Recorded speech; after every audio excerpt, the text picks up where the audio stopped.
Udah, Pak. Langsung ambil itu. Nanti lah coba lah. Buat apa nih? Iya. Insya Allah ketemu lagi. Iya. Terima kasih. Terima kasih, Mas. Prosesnya. Amin, amin, amin. Ini tamu-tamunya. Waalaikumsalam warahmatullahi wabarakatuh.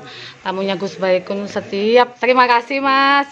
Setiap menit. Waalaikumsalam warahmatullahi wabarakatuh. Itu ada yang nunggu di luar.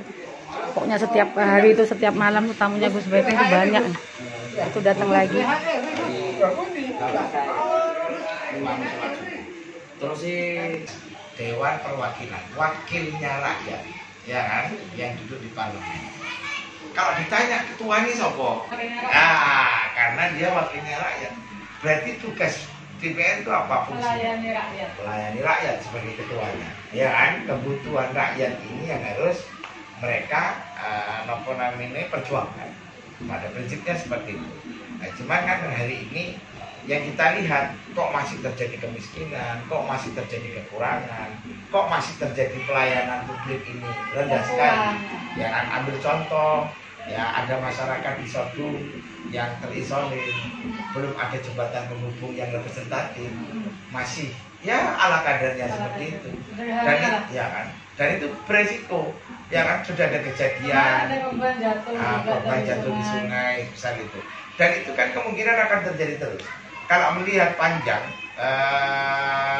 sungai, kita hanya butuh sekitar 15-20 meter lah untuk bangun jembatan.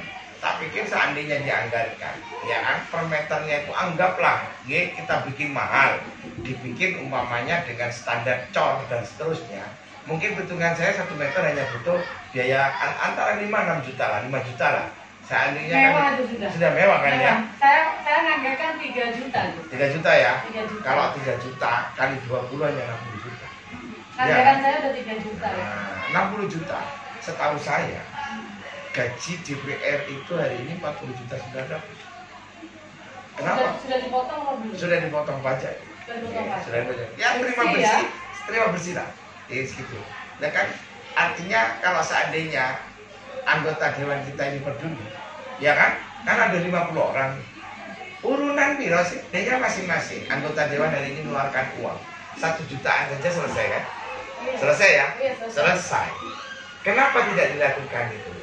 Belum lagi seandainya dewan mau perjuangkan, namanya ya, nyarikan bantuan ke pemerintah, di BPBD, saya yakin ada asalkan mereka mau. Ya kan, yang jadi masalah. Ada keseriusan nggak dari tunggu. Ya bisa jadi itu kenapa hemat saya hari ini, gitu kan? Ini harus diganti, ya kan? Dewan yang ada ini diganti orang yang lebih peduli kepada masyarakat.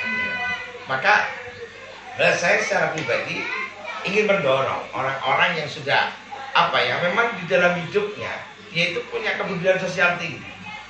Nah, ya kan, yang hari ini sudah tanpa sarana apapun, prasarana apapun, dia mudah berbagi dengan masyarakat, dia sering terjun ke tengah masyarakat yang susah. Ya ambil contoh seperti ini. Ya ini harusnya didorong untuk bisa menjadi wakil rakyat, sehingga dengan begitu nanti kebutuhan rakyat ini bisa tersuplai. Sebentar Gus, Umi nggak minat, ini mohon maaf sebelumnya Gus. Kalau pas Umi kan memang dari dulu kan banyak ya tawaran masuk sama Umi. Kalau terus Umi nggak minat, nggak ada keinginan untuk terjun ke dunia politik, ini bagaimana? Tapi kita balik lagi Gus. Dulu pernah ada salah satu ketua partai bilang sama Umi kan, sampai berapa kali mohon sama Umi. Saya pernah bilang, bisa ditanyakan langsung. Saya pernah bilang, yang bisa meyakinkan Umi untuk masuk ke partai politik ini cuma 2 orang pengaruh ada di Jember ini. Satu Gus Baikun, satu Gus Sek. Kalau nggak melewatin orang 2 itu, sampai walaupun bagaimanapun nyuruh saya masuk dunia politik, saya nggak akan mau. Menurut pendapat teman gimana? Jadi gini ya, secara umum, bukan saya ingin muji-muji Umi, bukan itu. Ini alhamdulillah karena Umi udah pernah bilang gitu sudah Gus. Jadi kan begini ya, secara umum orang-orang yang baik seperti Umi menjilat, memuji yang berlebihan enggak. Di mata saya baik. Karena apa? Karena saya tahu, saya turun di lapangan, saya ketemu masyarakat, terbukti Umi peduli pada mereka, gitu kan? Nah ini kenapa menurut takaran penilaian saya Umi orang baik. Ya kan, seringkali orang baik itu secara umum ngomong politik itu jadi takut. Karena gambarannya itu kan begini, politik itu identik dengan korupsi. Pejabat itu identik dengan kolusi, nepotisme dan sebagainya. Nah, akhirnya orang-orang baik itu tidak tertarik ngomong politik. Iya kan? Nah, karena dianggap politik ini tempat orang buruk, tempat orang jelek dan seterusnya. Padahal tidak seperti itu. Ini kan hanya mindset kita berpikir ya, cara berpikir kita yang salah, pola pikir kita itu salah. Bagaimanapun, jadi konstitusi negara kita, ya kan, untuk bisa menjadi pemerintah yang mana pemerintah itu yang mengatur kehidupan berbangsa dan bernegara. Ini harus lewat jalur konstitusi. Anggaplah orang seperti Umi yang baik ini sudah tidak ngomong politik, tidak peduli, bisa dibayangkan siapa yang ngisi nanti. Tentu orang-orang yang kualitasnya tidak baik. Ya, pada saat itu terjadi, pada saat mereka terpilih menjadi seorang pemimpin, otomatis lahir kebijakan yang tidak menguntungkan masyarakat. Tidak menguntungkan masyarakat. Dan tidak berpihak kepada masyarakat. Ini yang jadi masalah.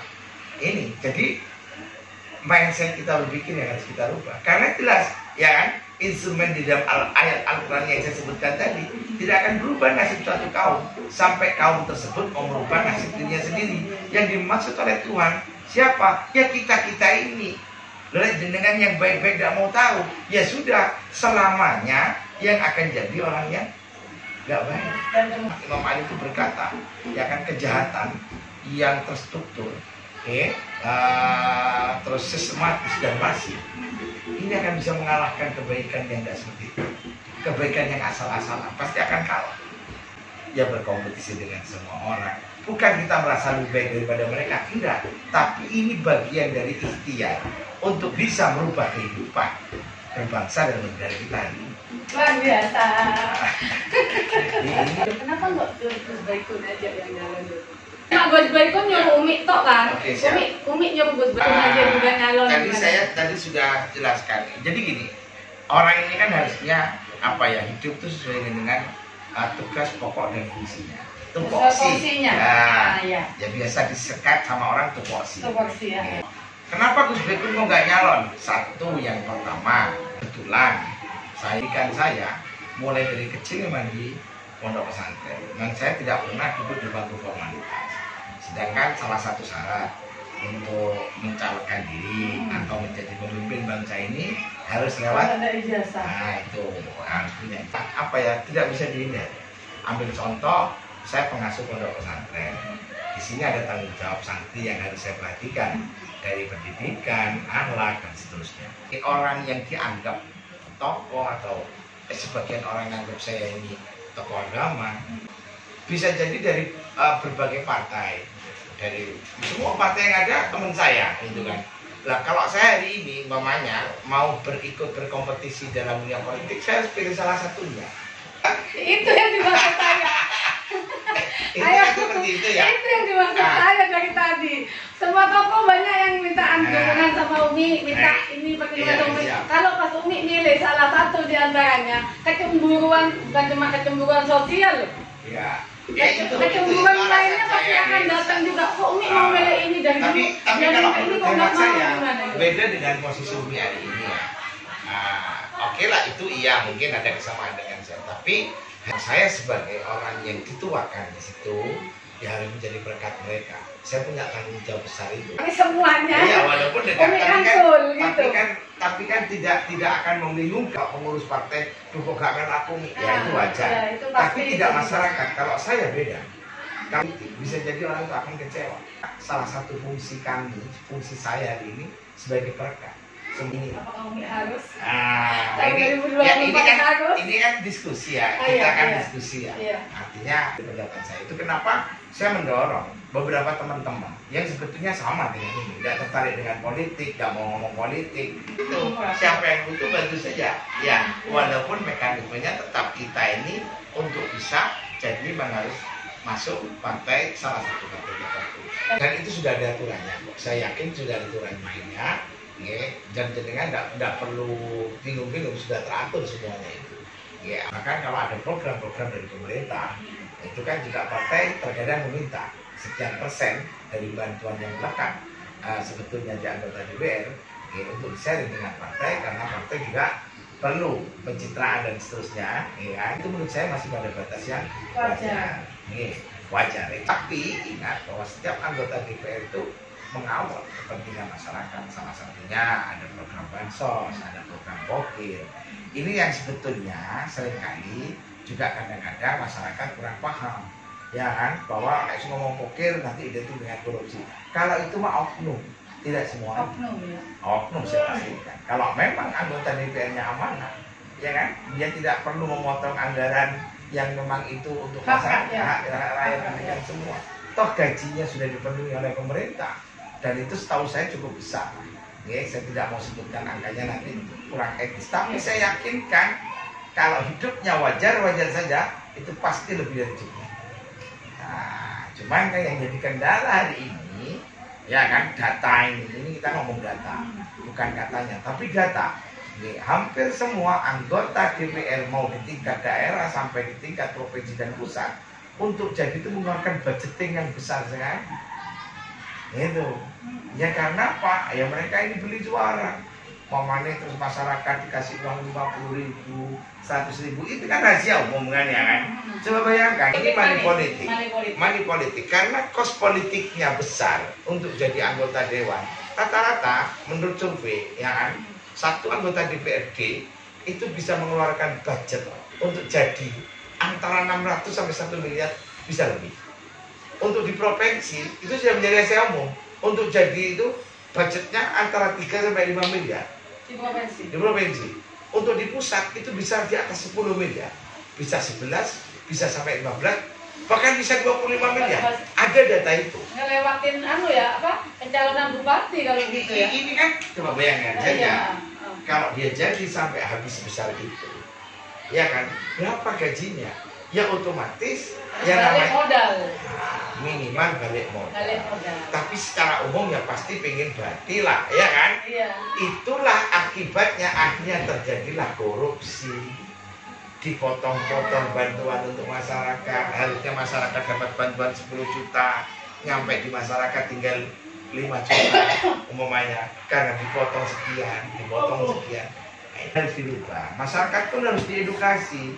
Jangan lagi mau, ya kan, memilih calon-calon pemimpin adalah perwakilan kita di DPR ini, yang nantinya tidak mau membela kepentingan kita. Terus masyarakat guru-guru nuntut, ya kan, pada masa kampanye seperti ini nuntut kepada calon, tolong saya berikan seragam. Berapa uang yang dikeluarkan calon? 150 kali 10 saja sudah 1,5 juta, kali 100 sudah 15 juta. Kalau kali 1.000, 150 juta satu majelis. Untuk jadi anggota DPR rata-rata butuh suara di atas 5.000 sampai 6.000. Kalau satu suara 150, sudah berapa uang yang dikeluarkan? Umi nyalon jadi dapil 1. Dapil 1 itu ada lumbung kita suara, nyari suara itu ada 4 kecamatan. 1 Kaliwates, Sumbersari, Ajo, Pakusari. Ada 4 kecamatan. Hanya 4 kecamatan wilayah kita cari suara. Ya dapil itu. Nah, untuk yang jadi DPR itu rata-rata butuh suara sekitar ya antara 6.000 lah. Dari 4 kecamatan harus ada 6.000 orang.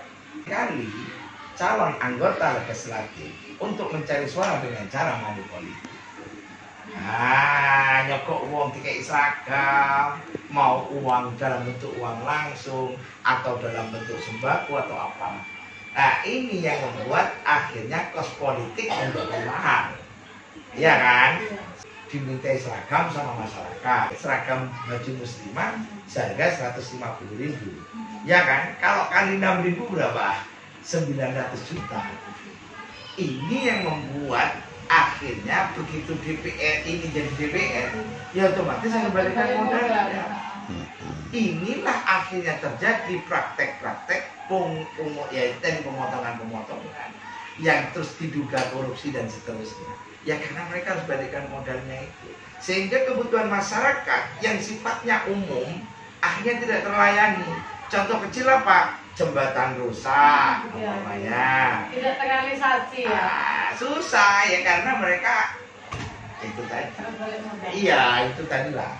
Itulah. Jadi kesalahan ini sebetulnya kita nggak bisa nyalakan melulu DPR.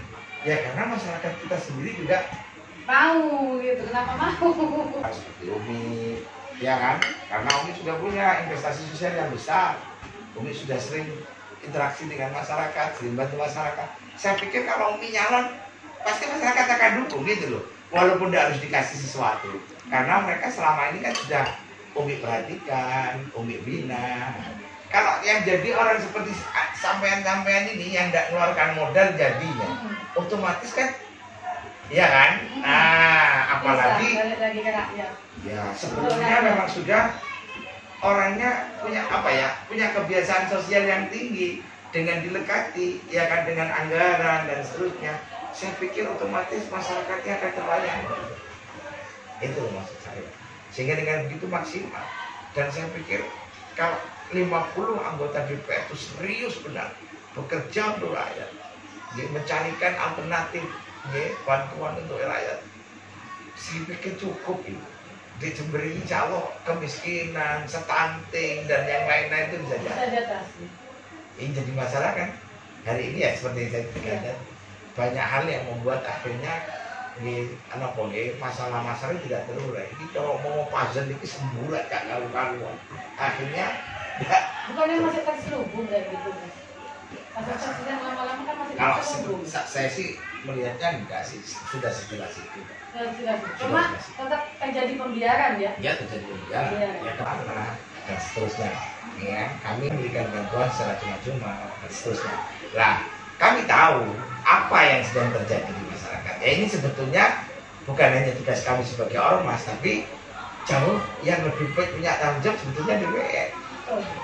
Karena mereka punya anggaran, pemangku kebijakan. Ya, mereka punya anggaran dan seterusnya. Gitu.